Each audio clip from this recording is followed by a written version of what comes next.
Hello student, अगर आप भी 4 अप्रैल 2022 को विज्ञान का पेपर देने जा रहे हैं क्लास 10th बोर्ड का, तो ये वीडियो आपके लिए बहुत ही इम्पोर्टेंट है। क्योंकि इस प्रश्न पत्र में 2022 के लिए बहुत ही ज़्यादा वायरल क्वेश्चंस है। जी हाँ, 2022 के लिए बोर्ड एग्जाम है आपका 4 तारीख को, उसके लिए बहुत ही ज़्यादा इंपॉर्टेंट क्वेश्चन है। इस पेपर के सभी क्वेश्चन को आप ध्यान से पढ़ लीजिएगा और आपको बहुत ज़्यादा क्वेश्चन इसमें से मिलने वाले हो सकते हैं। तो प्लीज़ वीडियो को ध्यान से देखिए और सभी क्वेश्चनों को आप आज ही याद कर लीजिएगा।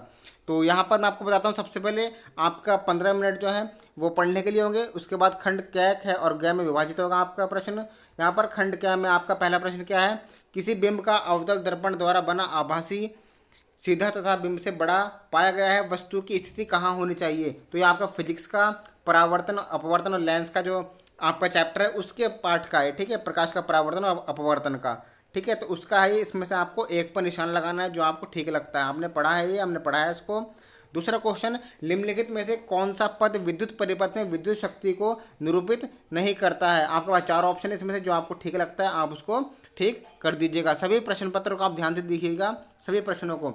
विद्युत धारा उत्पन्न करने की युक्ति को क्या कहते हैं, जनित्र, गैल्वेनोमीटर, एमीटर या मीटर। यह आपका फिजिक्स का पार्ट है जिसमें आपके पास जनित्र वाला जो विद्युत का पार्ट है वाला है, ये उसका आपको करना है।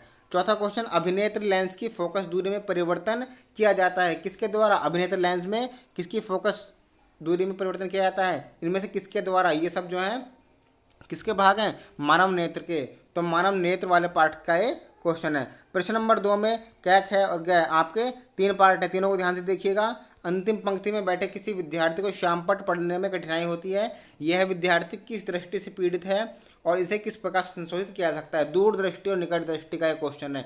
अगर वो दूरदृष्टि से आपने पढ़ा हुआ इसकी परिभाषा, निकट दृष्टि और दूरदृष्टि क्या होते हैं और कौन सा इसमें लेंस लगाना चाहिए। क्वेश्चन नंबर 2 न्यूमेरिकल है, उस लेंस की फोकस दूरी ज्ञात कीजिए जिसकी क्षमता -2.0 डी है। डी में डायोप्टर, यह किस प्रकार का लेंस है। बहुत ज़्यादा इंपॉर्टेंट क्वेश्चन एग्जाम में पूछा जाता है इस तरह का क्वेश्चन।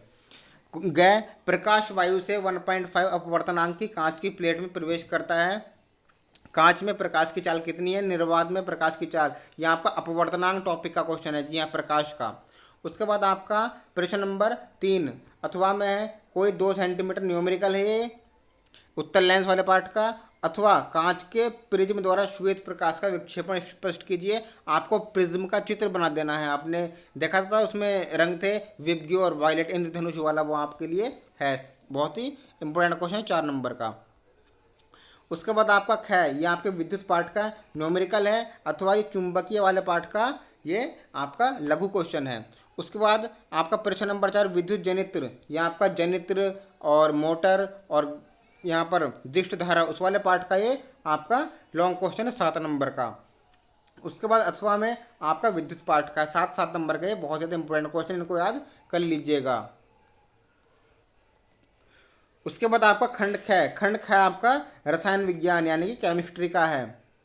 इसमें भी आपके स्टार्टिंग में बहुविकल्प दिए हैं 3, Fe2O3 + 2Al gives tends to Al2O3 + 2Fe। ऊपर दी गई अभिक्रिया किस प्रकार की आपके जो आपको पढ़ाई गई हैं अभिक्रियाएं कौन कौन सी प्रकार की होती है उसका ये टॉपिक है, आपको इसमें टिक कर देना है। यदि कोई 5वीं तत्व का ये आवर्त सारणी पाठ का है, आपका इसमें निशान जो है ठीक से लगा दीजिए जो आपको लगाना चाहिए इसमें। ठीक है, सभी क्वेश्चंस को आप अभी याद कर लीजिएगा। एथेन का आणविक सूत्र C2H6 है, इसमें जो आपका राइट ऑप्शन है उसमें राइट लगा दीजिएगा। उसके बाद प्रश्न नंबर 6 आपके अति लघु 2 नंबर के केमिस्ट्री के, संतुलित रासायनिक समीकरण क्या है। रासायनिक समीकरण को संतुलित करना क्यों आवश्यक है, चैप्टर 1 का यही है केमिस्ट्री का। रासायनिक गुणधर्म के आधार पर धातु और धातु पार्ट से इंपॉर्टेंट क्वेश्चन है 2 नंबर का। दैनिक जीवन में पीएच के महत्व को बताइए, ऐसा क्वेश्चन है जो लगभग हर साल आता रहता है। ठीक है, बहुत ज़्यादा इंपॉर्टेंट है पीएच का मान वाला। उसके बाद प्रश्न नंबर 7 आईयूपीएससी ने उसका आईयूपीएससी नेम लिखना है दोनों का 2 नंबर में, एक नंबर में 2 नंबर का। ख आवर्त सारणी, आधुनिक आवर्त नियम क्या है, यह आपका आवर्त सारणी पार्ट से है। और आवर्त सारणी के किसी आवर्त में बाएं से दाएं पर परमाणु त्रिज्या में क्या परिवर्तन होता है, ये बहुत ज़्यादा इंपॉर्टेंट क्वेश्चन है। उसके बाद क्वेश्चन नंबर 8 निम्नलिखित पर संक्षिप्त टिप्पणी लिखिए। अब आइए 7 नंबर का क्वेश्चन आपका आता ही रहता है, एस्टरीकरण, कार्बनिक यौगिकों में प्रतिस्थापन अभिक्रिया, साबुनीकरण और प्रकार्यात्मक समूह, ये करिए चारों अथवा ये करिए, बहुत ज़्यादा इंपॉर्टेंट है। उसके बाद आपका बायोलॉजी का प्रश्न पत्र आता है। निम्नलिखित में से कौन सा मानव में मादा जननतंत्र का भाग नहीं है, अंडाशय, गर्भाशय, शुक्रवाहिनी या डिंबवाहिनी। यह आपका जीव विज्ञान का है, प्रजनन पार्ट से। निम्नलिखित में से कौन जैव मात्रा ऊर्जा का नहीं है? जैविक पार्ट आपका जैविक पदार्थ वाला पार्ट है, उसका है ये। उसके बाद निम्न में से कौन सा आहार श्रृंखला का निर्माण करते हैं? आहार श्रृंखला आपने पढ़ी होगी जीव विज्ञान में, खाद्य वाले पार्ट में। तो ये आपके 4 ऑप्शन में से छांटना है। जीवाश्म ईंधन है, कैसा है जीवाश्म ईंधन? 4 ऑप्शन है, पेड़ पौधे, जीव जंतु, कोयला और पेट्रोलियम। उसके बाद प्रश्न नंबर 10, मानव पाचन तंत्र का, बहुत ज़्यादा इंपॉर्टेंट है, 2 नंबर का चित्र बनाना है आपको। दूसरा, क्या होगा यदि हम एक पोषी स्तर के सभी जीवों को समाप्त कर दें? जीव वाले पार्ट का बहुत ज़्यादा इंपॉर्टेंट है, सभी को पढ़ लीजिए। गए, मानव में वृषण के क्या कार्य हैं? वृषण में क्या कार्य होते हैं मानव में? प्रजनन पार्ट से है ये। उसके बाद प्रश्न नंबर 11, प्रतिवर्ती क्रिया क्या है? इस क्रिया में मस्तिष्क की क्या भूमिका है? बहुत ज़्यादा इंपॉर्टेंट है। 11वें का क्या अथवा में करना है। पादप हार्मोन क्या है? ये कितने प्रकार के होते हैं? उसके बाद मेंडल के प्रभावी और अप्रभावी लक्षणों वाले प्रयोग को स्पष्ट कीजिए। आवर्त सारणी का, ये मेंडल के नियम का है, ठीक है। आवर्त सारणी वो रसायन विज्ञान में है। समजातता पर टिप्पणी लिखिए। उसके बाद आपका 12वां क्वेश्चन, स्वयं पोषी पोषण एवं विषम पोषी पोषण में क्या अंतर है? अथवा वृक्काणु नेफ्रॉन की रचना क्रियाविधि का वर्णन कीजिए। ये जो आपको दिखाई दे रहा है वृक्काणु नेफ्रॉन, ये बहुत ज़्यादा इंपॉर्टेंट है, लॉन्ग क्वेश्चन। तो उम्मीद है आपको ये पेपर अच्छा लगा होगा। इन सभी क्वेश्चंस को आप याद कर लीजिएगा। मिलते हैं नेक्स्ट वीडियो में। Thank you.